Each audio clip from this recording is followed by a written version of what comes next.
It is not a brunch without a good egg casserole. And to switch it up, I'm adding sweet potatoes and hard-boiled eggs. For Easter brunch, instead of making one large casserole, I'm making little individual cups. Roasted sweet potatoes, cubed ham, a white sauce, hard-boiled eggs, and of course some cheese. It all comes together in a really creamy egg casserole, served up for each person individually or in one large casserole, whatever you want, and it's perfect for your Easter brunch gathering. It's all coming up on today's Wise Guide. I love an egg casserole, and I think we all do. It's because it encompasses all those delicious things we love. Salty, sweet, sometimes savory, it's sometimes creamy. I love ones that don't have too much bread or any bread at all, and that's why I love this one. To switch this one up, it has sweet potatoes. I mean, usually they have shredded potatoes or like a hash brown in them, but I wanted something a little bit more elevated. Sweet potatoes not only have great flavor, but they're sweet and they actually add some color. To make this even a little bit more odd, you're not just gonna throw some eggs in there. No, it's not a normal custard that you pour on top and then bake. No, it's hard-boiled eggs, and then you cube them up and just throw them inside with everything, and then that white sauce comes over the top. This really is just a homey, cozy, delicious dish. And let me tell you something. It's gonna be amazing at your Easter brunch. Did you not remember you're throwing an Easter brunch? Yeah, you are. And let's get started on the egg casserole you're gonna have. Instead of making hash browns, I'm just gonna cube up my sweet potatoes. Make sure they're well washed, they're organic, scrub them if you need to, and then just keep the skin on. It's really thin, it's great fiber, and you don't even notice it's there. Cut off the ends if they're bad, and then dice them into small pieces. I like to use all different types of sweet potatoes. There's yams, sweet potatoes, there are different colors and variations of them. I mean, why not eat the rainbow? It's just fun to add a whole bunch of different things. So if you can find them, use them. If not, just use one type or whatever type you have. Once they're all sliced up and on your sheet pan, you can just put on some olive oil.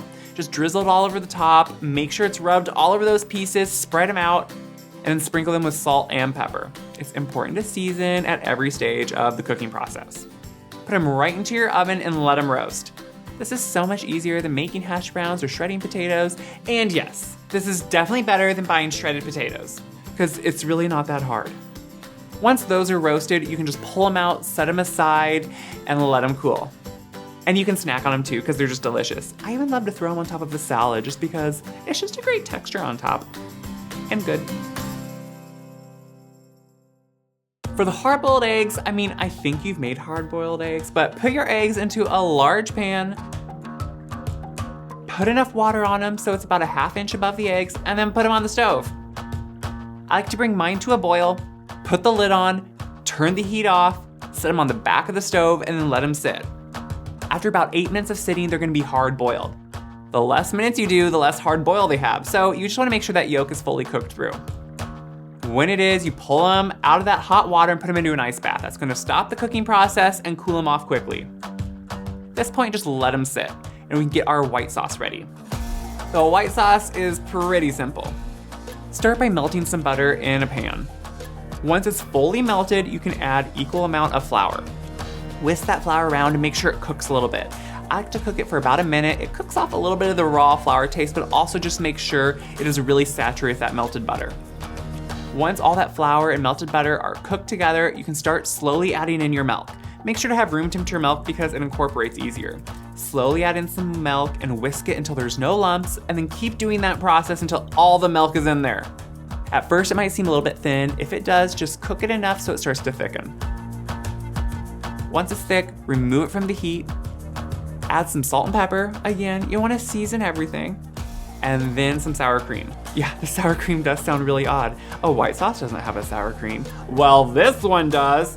This is kind of one of those old, homey, I'm just gonna call it a Midwestern recipe. It kind of edges on the whole hot dish casserole thing, but it also just adds that great tang and gives it a perfect consistency. So add in the sour cream, whisk it till it's smooth, and set it aside. The ham is just like any other ham. I like to use one that doesn't have any nitrates in it, so it's like a non-smoked cured ham. I know it sounds confusing, but that way, if you're affected by nitrates or have any problems with the smoking process, it doesn't. But whatever good ham you like to use, just dice it up into small pieces. And then shred some good white cheddar cheese. I like to use just a slightly aged cheese, nothing too aged because then it won't melt that well. But if you have a little bit of age on it, it just adds a really great flavor. Yeah, a lot of flavor. Like, yes. Make sure to shell, crack, and get rid of all that shell off your hard-boiled eggs. Yeah, this is never fun. You wanna crack them all over, put them under water, let them soak, try to get it all off. But don't worry, we're dicing them up so if they don't look perfect, no one's gonna know. Technically, if the egg is a little bit more old, it's gonna come off the shell better because then there's a little bit more like air inside the egg and so it helps it detach better. But either way, don't worry. You know you have good eggs when they have a beautiful yellow, bright yolk. Once they're diced up, just set them aside. Now that all of our components are ready, we can just assemble the egg casseroles. I'm using individual ramekins because I think it's just nice for an Easter brunch to make it a little bit more, let's just say fancy, but nothing too fancy. If not, you can put it in a large 9x13 baking dish.